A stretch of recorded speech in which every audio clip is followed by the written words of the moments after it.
We have the A7IV. I got an 85mm 1.8 prime lens here, and you know, starting off with the rig, of course. So starting off with the cage, we have the Smallrig.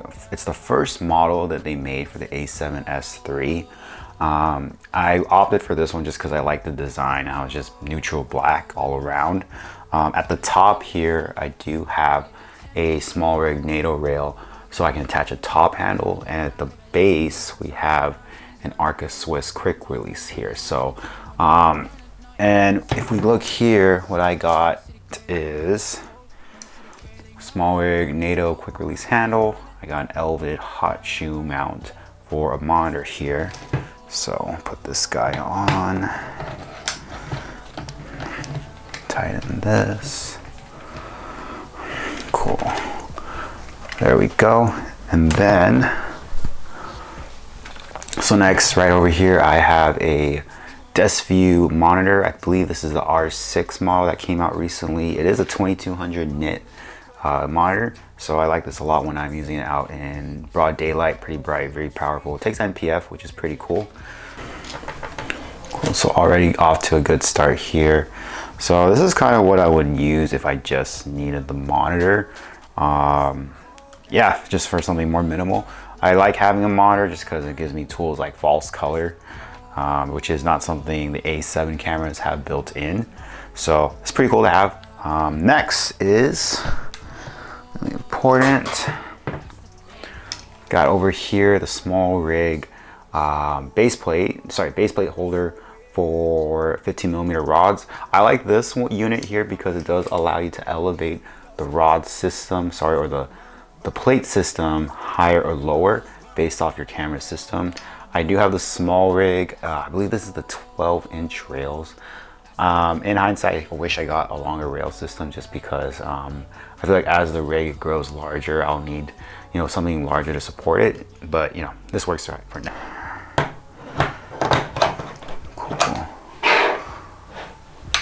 Cool. All right, off to a good start here. Now, what I like to do here, since I do have a tripod, usually I'll put another quick release system plate like this RC2 plate at the bottom here, because I'll use the RC2 system for my tripod, but for the sake of the video, you know, usually I won't put it on right here right now. But anyway, moving along, next important part for the rig would be this Smallrig matte box here. I like this matte box a lot. It's a 2-stage filter system. I was gonna get the matte box mini for Smallrig, but this guy was on sale anyway, so I thought I might as well just go with this one, just for, you know, not really future proofing, but just in case I do need a 2-stage filter system in the future.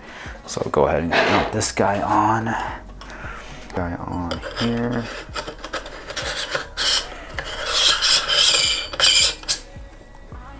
Cool, perfect. Now we're gonna get the matte box, mount this guy on it. Then we're gonna tighten this guy here. Tighten the knobs. Cool. Tightened one in here. Cool. Dope. All right, and then you're gonna tighten the back rod system here just in case. Cool. So that's what we're looking at so far. Next is I'm gonna put I got this unit here, which is the Smallrig V-mount battery plate. It's just a plate. It doesn't have any like port systems here for like a USB-C or D-tap. It's just something to hold the V-mount itself. I'll explain why I didn't get like the versions that have the ports. So first gonna slide this guy right here. Cool. Tighten these. Cool. All right. Dope. Cool. Now, kind of extend this guy out.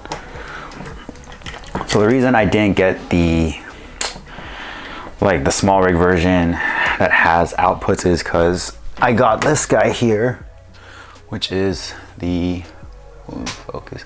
Got the FX Lion V-mount battery here. This is the 98 watt-hour battery. I like this one a lot just because you see here we got USB. I believe this is micro USB and then USB-C output, and of course got a D-tap here on the side too, which is pretty cool. So if I'll just slide, you see here, just got the thing go on.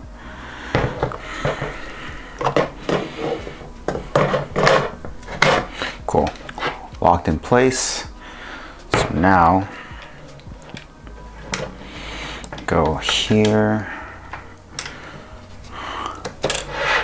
All right, so this is what the rig's looking like so far. You know, if with the cord, if we want to put the cords on here, grab this.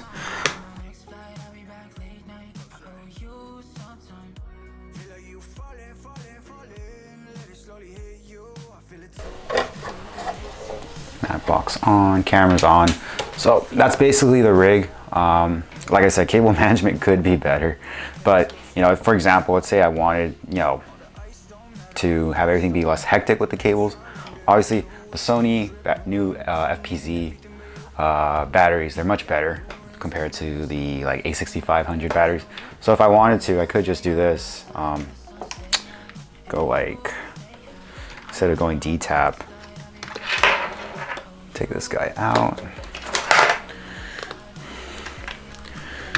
If I wanted to make it much, you know, less hectic, I suppose is the right word, I could just throw on another NPF battery, one of those larger ones here at the back here of my desk view, and then I could still run the D-tap to the dummy battery here, or I could take this USB-C cords here. I think it's from Pytech, that's the name of the company, pretty good. I like how they have this like braided system here. Plug it into the USB-C. Then go here. Oop, wrong one. Where are you at? Where are you at? There we go. Then, cool. Now, in order to charge it via USB-C for the camera to power on, I believe, you do have to have an actual battery in here. But then after that, yeah, you're good to go.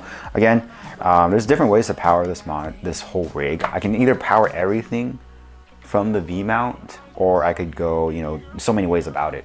I can go, you know, just carry a couple batteries for the A7IV, throw them in the camera, and then just have this guy here power the monitor only.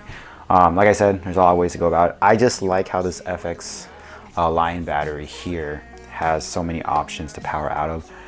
I know there's other brands out there that have more port options.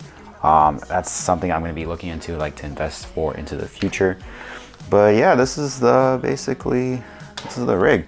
So far I'm liking it. I like the A7IV so far. I find myself shooting a lot in Super 35 mode intentionally. And it's not like I do a lot of 4K 60 work. I just like how Super 35 looks in general compared to full frame. That's just me, for the work I do. So yeah, this is the rig in all its glory. So yeah, thanks for watching, guys. I'll probably like post more videos in the future regarding this rig, how I like the A7IV. It's too early for me to say what I think about it as a whole, but yeah, thanks for watching. We'll see you next time. Move with me. You're me, baby. You're me, baby.